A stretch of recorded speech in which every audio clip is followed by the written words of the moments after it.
So my objective in this presentation is to help you achieve your best performance on May the 18th and hopefully to qualify for the World Championships in Australia later this year if all goes well. So let's begin by talking about what it takes to qualify. And the best way to do that is by taking a look at what happened at the same event in 2023 and what it took to qualify then, because it'll be broadly the same. So these are the finishing times and average speeds for the slowest qualifier in each category at the Gran Fondo in 2023. The rule is that the first 25% are qualified.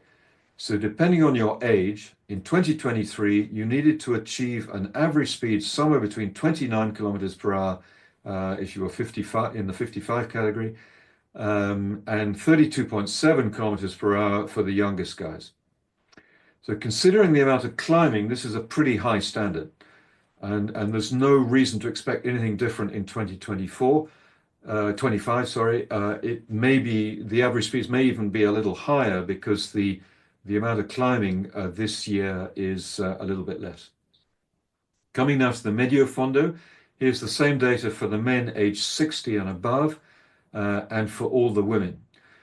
So I'm not going to comment this in any detail other to say that it's also a pretty high standard. You know, obviously it's by age group. So the men 70 over have to manage almost 25 kilometers per hour for the 5 hours odds. So that's pretty impressive at that age. Don't forget the average speed given here is on a course with a lot of climbing. So if you're comparing that with what you do on a flat course, then you're mistaking yourself. Make sure you compare things which are comparable. Here are the two routes for this year. They've been renewed since last year, and this year they have slightly less climbing. The Gran Fondo is 8 relatively short climbs and 2 longer ones, but the longer ones are essentially false flats. The Medio Fondo is 7 short climbs and 2 longer ones, but also false flats. In fact, it's the same climbs. The courses are very largely the same, except in the middle, the Gran Fondo goes off on a loop to the north. The hardest climb for both of them is the third climb of the day to the little plateau called the Haut du Taux, which is 5 kilometers at 8%. That climb. So it's not at all comparable to an alpine climb, which might be 15 or even 20 kilometers long. The two routes are identical until kilometer 59.5 when they diverge. The two starts are only 15 minutes apart. So the faster riders on the Medio Fondo, which starts at 7:45, will catch up fairly quickly with the slower riders on the Gran Fondo, which starts at 7:30. As most of the climbs are short, anyone who wants to qualify will climb them in 50 minutes or less. Some of them are considerably shorter than that, and will put in a lot of effort in zone 4 or even zone 5. So there's going to be a lot of short, intense climbs on this course. So there are 2 essential skills to qualify on this course from my point of view. Group riding, even on the climbs, because the gradient's often less than 5%, and fueling for the high amount of zone 4 and zone 5 efforts. If you're unable to fuel properly for the 5-6 hours you'll be riding, and you make a lot of zone 4, zone 5 efforts in the first couple of hours, you'll be running on empty by less than halfway through. So that's important. Before we get into the details on that, I want to spend just a couple of minutes talking about the taper. We're 12 days away from the event now. So you're entering the taper phase. You should continue to train normally for most people, until about 5 or 10 days before the event. 5 to 10 days is a pretty wide range because tapering is highly individual, and what works for one person may not work for another. Your taper should be longer if you're older, if you're less fit, if you're less strong, or if you know that you recover slowly. And it should be a shorter taper if you're younger, very fit, very strong, and recover quickly. If in doubt, back off sooner. because remember that the goal of the taper is to eliminate fatigue without losing fitness. And training hard right up to the event is very risky for little payoff. You're not going to gain much fitness in those last few days, but you may very well dig a deep hole of fatigue, which will then penalize you at the event. So if in doubt, back off.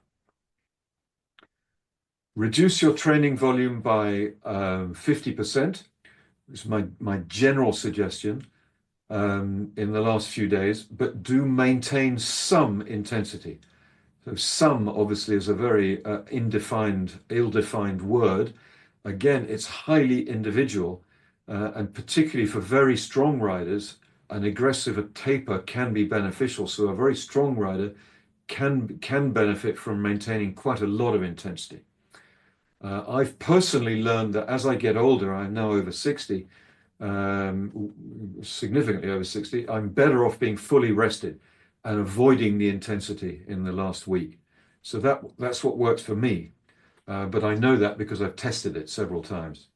If you don't know, be prudent and back off sooner and reduce the intensity. Now, the other thing you need to you should consider during the taper is to start carb loading on day 3 and day 2, or sorry, D-3, D-2, so 3 days and 2 days before the event. The point of this is to ensure your glycogen stores are full before the start, in the same way you'd fill the car of your tank before a long journey.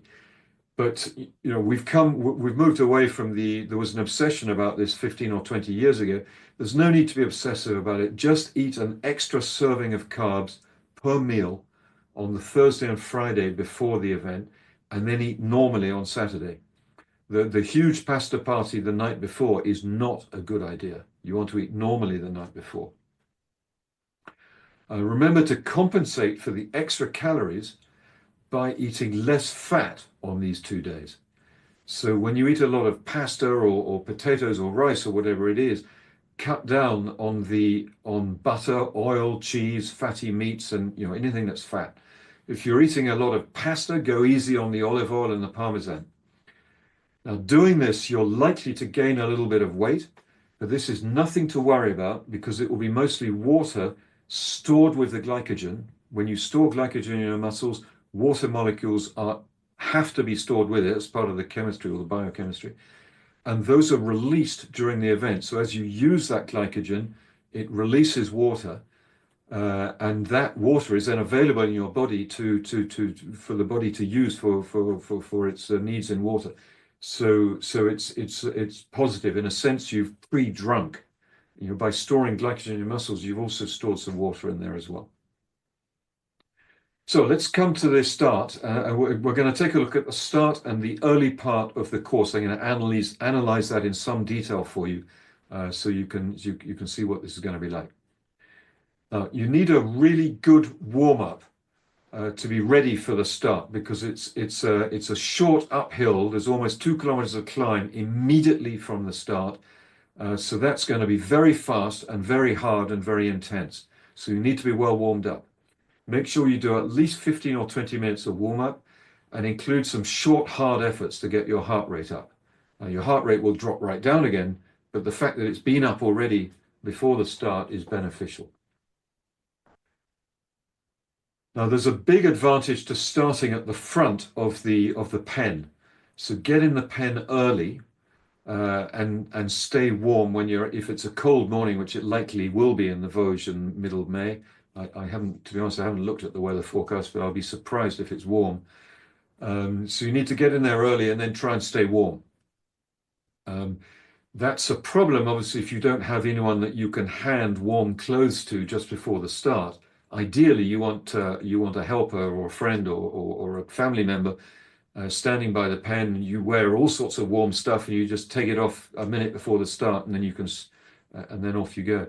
If you don't have that, the best tip I've got is simply to dress yourself in bin liners, literally plastic bags, and discard them at the last minute, because you don't want to be carrying heavy clothes you won't want them as soon as you're going. You don't want to be carrying them on around the event, obviously. So the other thing is to stay warm there. The other thing is to be mentally ready, so prepare yourself for a major effort up that first couple of kilometers. And then take a drink, a sip of your water bottle, and take a gel 2 minutes before the start. Literally just before the start. Don't take it 15 or 20 minutes before, because that will give you a spike in your sugar levels which in your blood, which you don't want. Now this is the map. This is what it looks like. The start and the first climb. It's 1.8 kilometers at 4%, so it's not especially steep. It's probably a 4 or 5 minute effort. It's going to go off super fast because everyone wants to get over the first climb in the lead group. So the ideal is to pick a strong wheel, meaning a strong wheel from your point of view, but not a super strong one, and try to stay with it going up that first climb. Once you're over the climb, you've got a 9-kilometer descent to recover. So it's worth putting in a bit of an effort. Otherwise, you're just going to be left behind. You'll never see those people again. This is what it looks like at that left-hand bend at the top. It's not yet the top, actually. It's after 1.3 kilometers, so still another 500 meters to go. The road is wide, and it goes, so you turn left here, and it continues to climb. The road will certainly be closed at this point, so take the inside of this corner and cut across there. I'm going to show you a video of a start at a comparable event. Damn, why is the video? Sorry, I forgot to check this. It looks like my video clip for, wait a minute. Here we go, maybe this is it. Here we go. No, we don't. Sorry. Looks like I screwed up. Apologies for the video clip. What I would have shown you on that is just the confusion of the start, with everybody going off as hard as they can. People slow, you're going faster than some people, slower than others. People are going past, they're diving across you in all directions.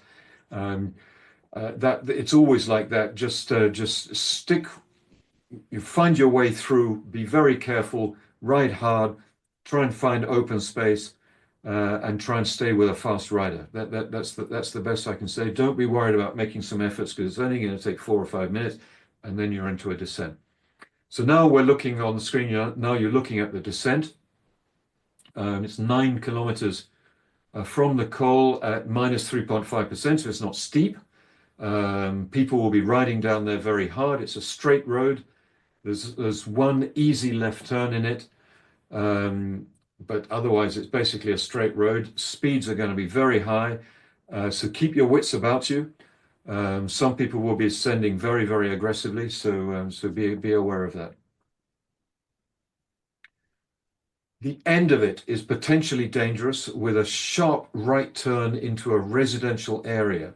So everyone's going to have to slow down there. It's a bit like a crit, where there's a right-angled corner in a residential area. That means the groups are likely to, they may be well spread out on the descent. It just depends where you are, or you may be in quite a large group, which will then bunch up, and there is a potential for a crash there.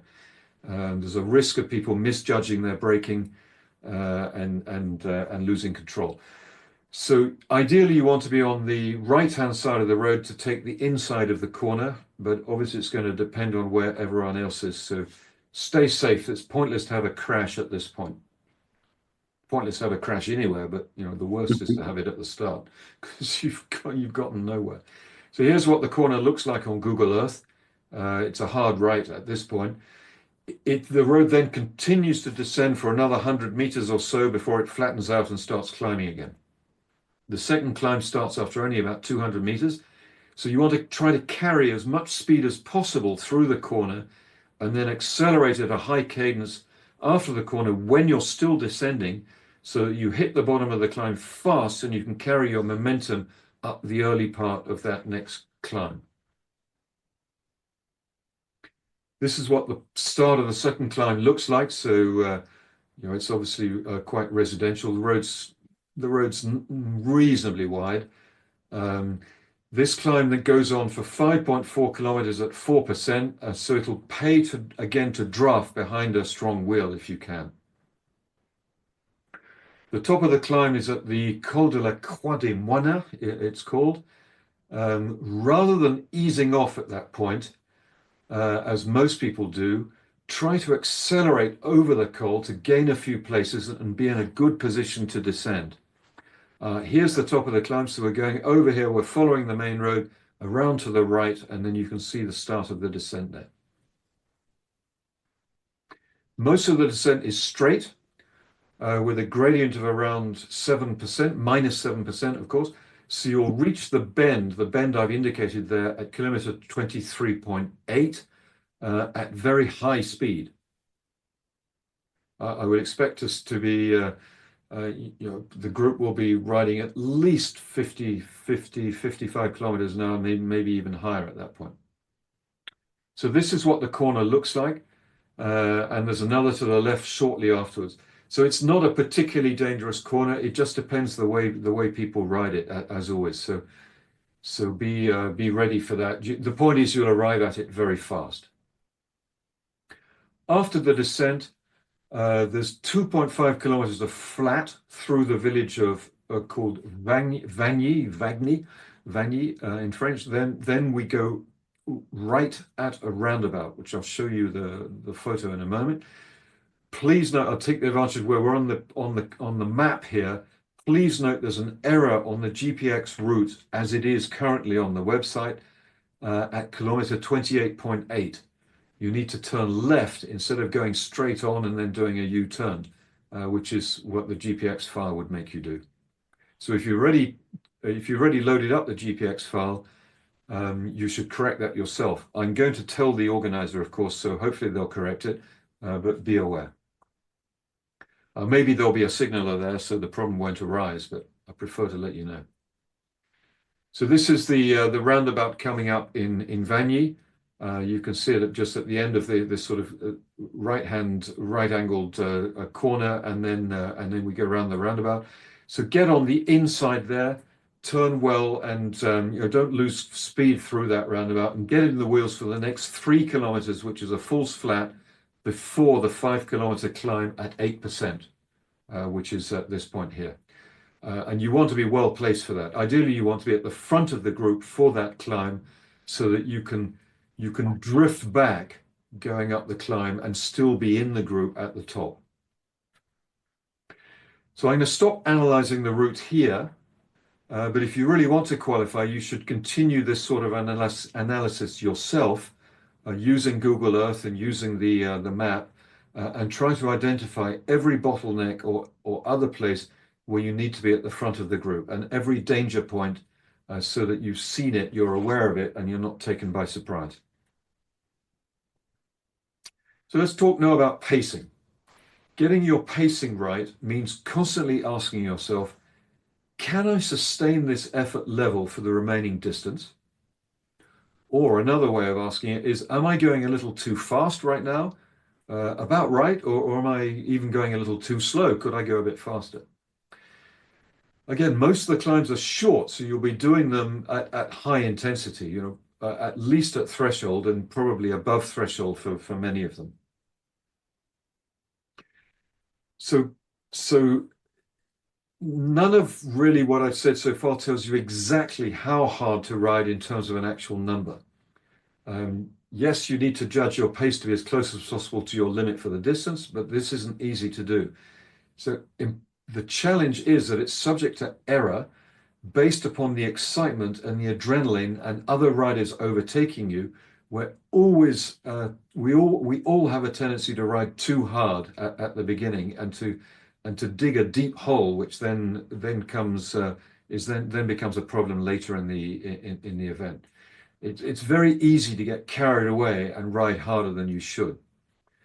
The thing is that miracles don't really happen, and it's very unlikely you're going to be much stronger at the event than you were in training or at other events. So that's why I like this quote here from Alan Couzens, your race pace is derived from evidence, not from hope, or from adrenaline, if you will. So let's look at how you can use your evidence or the evidence from your own training to create a racing plan for your pacing plan, sorry, for yourself. The best evidence comes from your power meter, assuming it's always calibrated and the data is accurate. If you don't have a power meter, then you're going to have to ride essentially on feel. The problem with heart rate is it only stabilizes on long climbs. So on the short ones, heart rate's essentially useless. So you have to use feel. So here's a typical power duration chart. This is my data from 4 or 5 years ago. Look at what you've achieved in previous events or during tests and use these as a starting point. So in this example from my own data, my best 5-minute was 341 watts. I know when I did this, I completely emptied the tank. So yes, it's a reference, but it's but I need to treat that with caution. I know that it would be foolish to try to do a 5-minute climb at anything near that level during an event. I should probably be at least 20, if not 30 or more watts below. How far below is a matter of experience, judgment, and of course, current fitness, current ability. So if you do the same analysis for yourself, you can then establish target numbers for each climb. And your best result is going to come from making each climb at the highest sustainable power while drafting another rider. So you've got those two things you're trying to balance, riding as hard as you can and taking advantage of the fact you're drafting. Easy to say, it's actually very hard to achieve. That's why we love cycling. That's why we keep coming back, right? But here are some more tips for the climbs. First of all, know how long the climb is. If your bike computer tells you the distance to the top and the average percentage, it can really help with the timing of your effort on a climb in order to stay with a group. So for example, on a 5 to 10 minute climb, if you know you're near the top, you might put in some really hard efforts in the last 2 minutes to stay there, to stay in the group. But if you're mistaken, it's a false top within reality another 4 minutes, so the real top, then you're going to lose the group anyway. And you're going to lose a lot more time by having gone too deep because you're going to have to recover from that. So make sure you time any significant effort well so that it's really beneficial. So having some masking tape on your top tube with the tops of the climbs and the drink stations marked with their kilometers and so on helps keep you aware of what's coming up. This makes you mentally stronger, and it allows you to anticipate when you might want to move up in the group to be closer to the front. And so one place where you should be moving up is before the start of the climb. You want to try to start the climbs near the front, because that means, as I said earlier, you can go slightly easier and drift back so that you finish the climb at the back of the group, and without losing them, of course. Okay, so that means you're making slightly less effort going up that climb than everybody else. The pace on most of the climbs on this course will be fast enough to draft. The exception, obviously, is that 5 kilometer at 8%. But most of the climbs are much less than that. So take full advantage of it. And the final tip I have on the climbs is really pay attention to the others in your group. Observe them carefully. If you're close to your limit and you're nearly being dropped, and when you look at the rest of the group, it looks like they're at a medium effort and they're okay, it's likely you're going to get dropped either on this climb or on one of the next hills anyway. So there's no point in killing yourself to stay with them, because you're going to lose them very soon. So the next group will be a little slower, but not much. Save your energy to stay in that next group, and you'll probably finish better than if you burn everything in the first hour and then have to finish effectively on your knees. So it's all about managing that that level, that pace all the time. If you're climbing in the middle of the group and you're working hard and you look around and everyone else looks like they're working hard too, no one's talking, tongues are hanging out, people are looking a bit stressed, then it's probably the right group for you. So it's worth making the effort to stay with them, and that group is probably going to slow as you slow. Everyone will get tired more or less at the same rate, and so make an effort to stay with them, because that's the group that's going to take you to the end, or will take you a good part of the way to the end.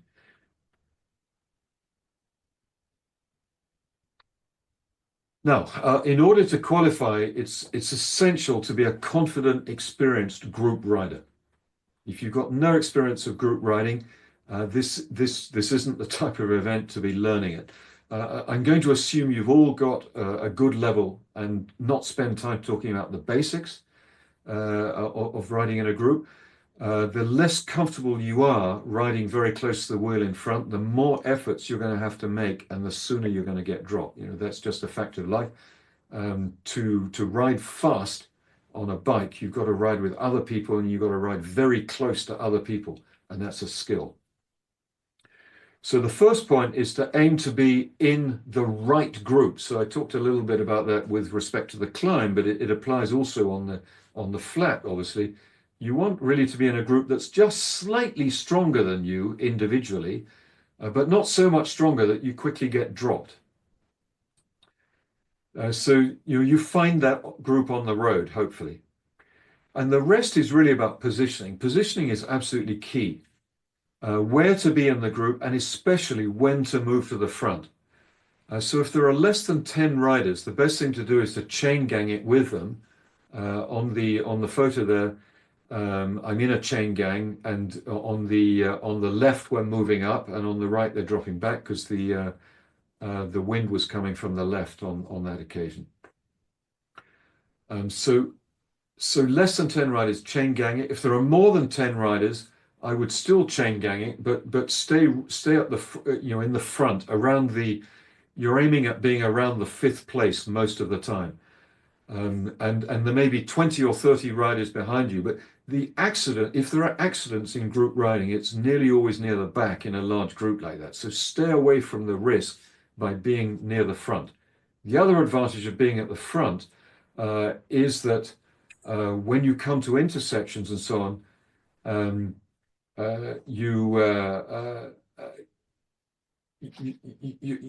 there's a terrible concertina effect that happens. So you have to slow down everyone has to slow down to get through the intersection. So the rider that's gone through first immediately accelerates, of course. That creates a gap. Same one with the second one, same one, and every time the gap's a little bit longer. So by the time the last rider gets through, the gap can be 10 meters or more, and then he or she has to sprint to get back on. So the more you're at the front of the group, yes, you don't want to be on the front permanently, obviously, because then you're pulling everyone. But the more you're near the front, paradoxically, the less effort you're going to be using. There's somehow nothing worse than being at the very back, because of that constant need to sprint to get back on. So I hope that makes sense for everybody. Now let's look at fueling and hydration. Whether you get this right or wrong, it's equivalent to, pacing is essential, fueling is also essential. Both of them have a massive impact on your performance. So it's important to understand that the Grand Fondo is going to cost you an extra 4,000 calories or so compared to your sort of hanging around at home or working in the office. There's no way you can consume this much during the event. A quick calculation, a typical gel contains less than 150 calories, so you'd need to consume at least 25 of them in order to get to 4,000 calories. Fortunately, you don't even need that much. The key point is to start with a full tank, do that carb-heavy Thursday and Friday, eat normally the day before, limiting the fiber because you don't want too much in your guts, obviously. Have a carb-heavy breakfast 3 hours before the start. a tip for that is particularly if your digestion is slow. You know, some people digest very quickly and are okay with having breakfast an hour before the start. If your digestion is a bit slower, then set your alarm for 4 o'clock in the morning. Yes, 4 o'clock, I'm serious. Eat something easy to digest at that point, then go back to sleep. At this point, nutrition is more important than sleep. So even if you don't go back to sleep, you will have a better event from having eaten at 4 o'clock in the morning. You'll still be resting, obviously. Now, the timing of when you can eat and drink during the race itself depends more on when you get the chance than following a set pattern. You know, you might say, I'm going to eat every 15 or 20 minutes. Great. But in fact, every 15 or 20 minutes might not work because something might be going on in that might be a particularly intense part where you simply can't. So eat when you can from the start. As I said, 2 minutes before the start, take a gel.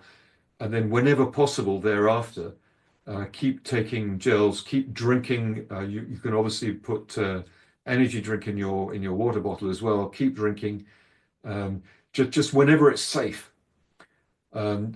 But be careful about it. Unless you're totally confident of taking and replacing your bottle without looking down, you shouldn't even consider it when you're riding at very high speed, very close to other people in a group.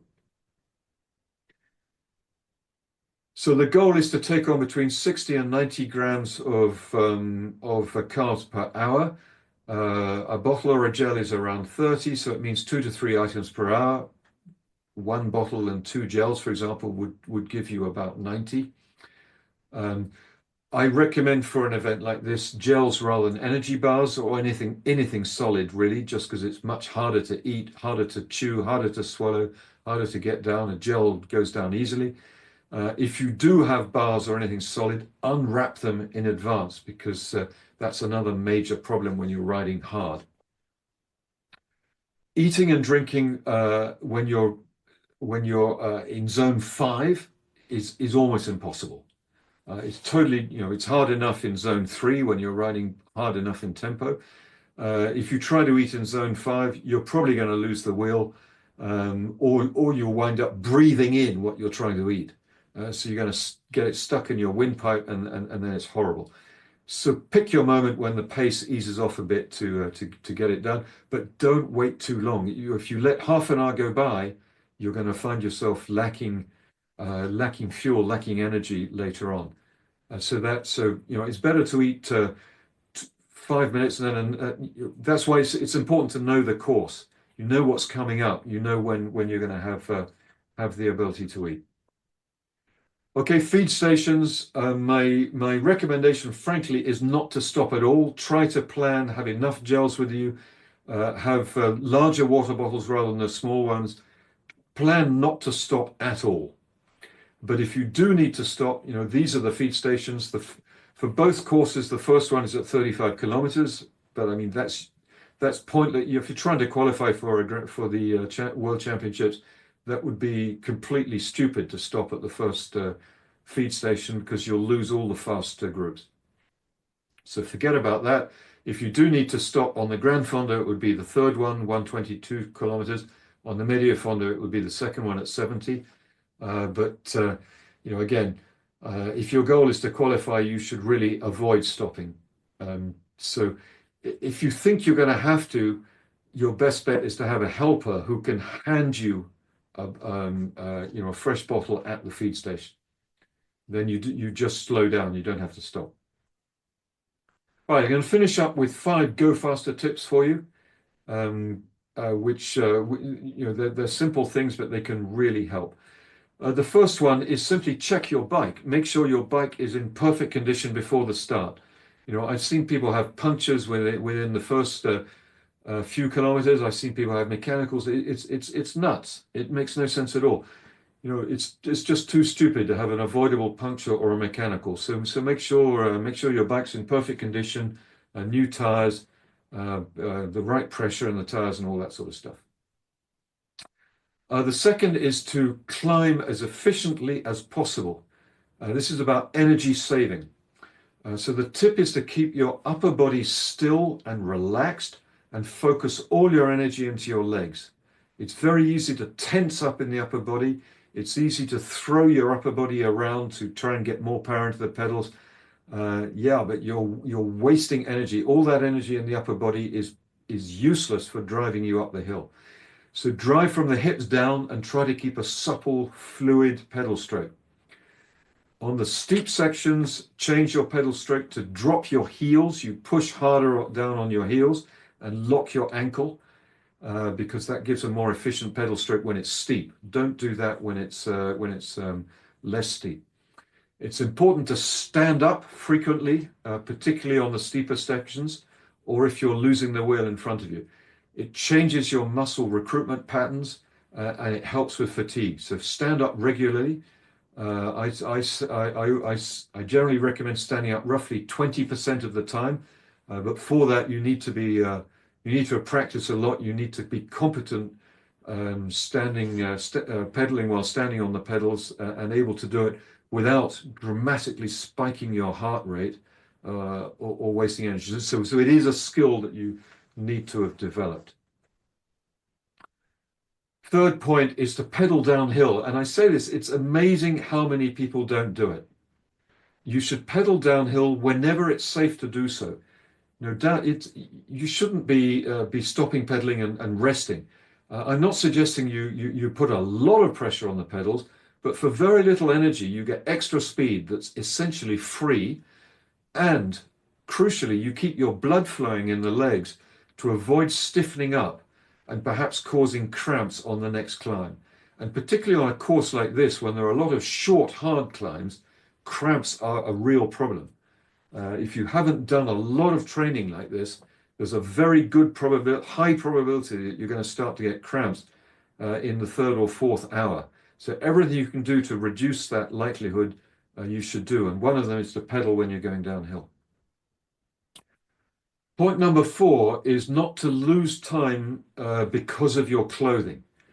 And this can be quite a challenge, especially if the start is very cold and you're obliged to start with a jacket and it warms up later and then you need to take it off.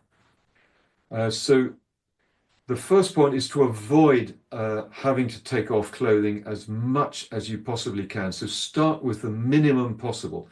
This is obviously weather dependent and individual dependent. Some people can stand the cold more than others. Usually the best choice is to start with no more than a gilet and arm warmers because the gilet and arm warmers are a lot more flexible. It might not be enough if it's cold and wet, so in that case it'll have to be a jacket. If you do have to take a jacket off or even a gilet, safety first. Please only take off a jacket when you're riding in a safe context. And if you're absolutely sure you can ride hands-free safely and you've got the skills to do so without deviating from a straight line. I've seen accidents happen due to this, and I've seen near accidents happen even more often where people get very, very wobbly as they try and take their jacket off and put it in their back pocket. So the advantage of using a gilet and arm warmers is you don't really need to take your gilet off. You just open it, and it's almost as good as not having a gilet at all. Okay, and the arm warmers, of course, you can just push them down, as you can see I've done on the photo there, which was in some event somewhere. So that's it's. You don't need to take them off. And you can then pull them back up again if you get colder later on another descent. Finally, I mentioned this already with respect to the feed station, but it's the same with any stop you might feel you need to make, whether it be to take off a jacket or whatever. You minimize them and preferably don't stop at all. If you're trying to qualify, every second you spend stopped is a second that might allow another person past you who'll qualify in front of you and stop you from qualifying. So minimize your stops, preferably don't stop at all. And that should be possible in an event that you can get round in less than 5 hours. So that's it. Thank you very much for listening. I hope you found it useful. If you'd like more tips, do check out the Alpine Cols channel on YouTube. There are several short videos on how to ride events, which go into some of the tips I've shared already, but in a bit more detail, and show some videos, so that might be interesting. So it just remains me to say to you, stay safe, good luck on May the 18th, and have a great race.